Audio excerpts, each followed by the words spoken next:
Kasi, we will rejoice, di ba? And among other things. So it's not just when you go somewhere kung naimamat mo ang dako kaayo nga balita dito, there is good news. Kaya nga pala pa nakita karon is already a good news that has been unfolded. So makikisuunan atong puy-an unsa ni ka matuoran nga ana ang pagkayag ni Kristo sa kalangitan. Nga ang sangputanan natong tanan kita ang atoang destiny is that of the Father. Nga si Kristo ikaduha nga iyang gipaambit niya na kanato ang iyang victory nga iyang kadaugan ato usab nga kadaugan. At habang nagapabilitan ining kalibutan na ana ang iyang mandate, ana ang iyang sugo, go to all the nations, proclaim the good news. Makaigsuunan, atong tanawon ni atong makaigsuunan nga mga saksi ni Jehovah, no? Di ba? Susuroy na sila. Kaya mga kaubalan nato nga nagabitit og Biblia, hindi paipit sa ilok. Ato na sila tanawon. Kaya they can be our models really in proclaiming the good news.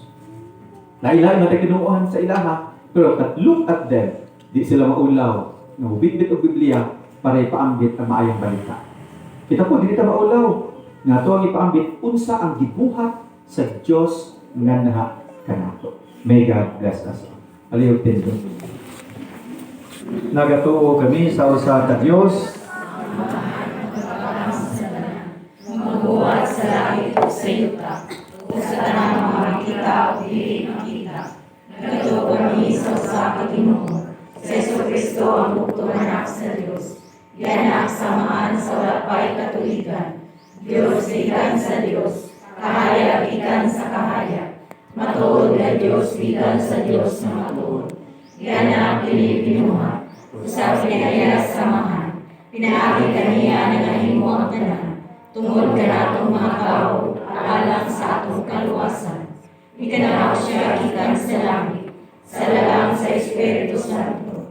Nahimo siya na may lawas, ikan ni Maria maulay kung nahimong tao. Tungod ka nato, tilansang siya sa krus, sa sugo ni Poncio Pilato.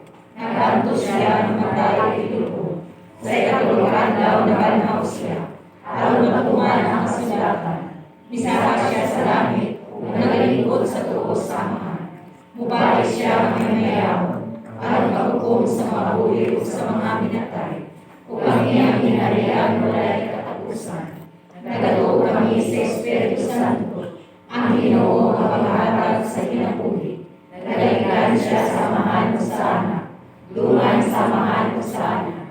Gisimba siya o himaya, umisulti pinaagi sa mga propeta.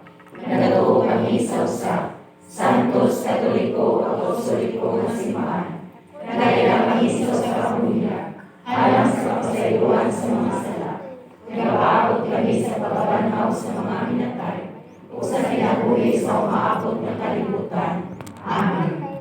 Mga igsoon, ang atong nabanhawng Diyos, gibayaw na ngadto sa langit, mag-ampo kita karon sa amahan, nga makaambit unta kita sa himaya sa iyang anak, puno sa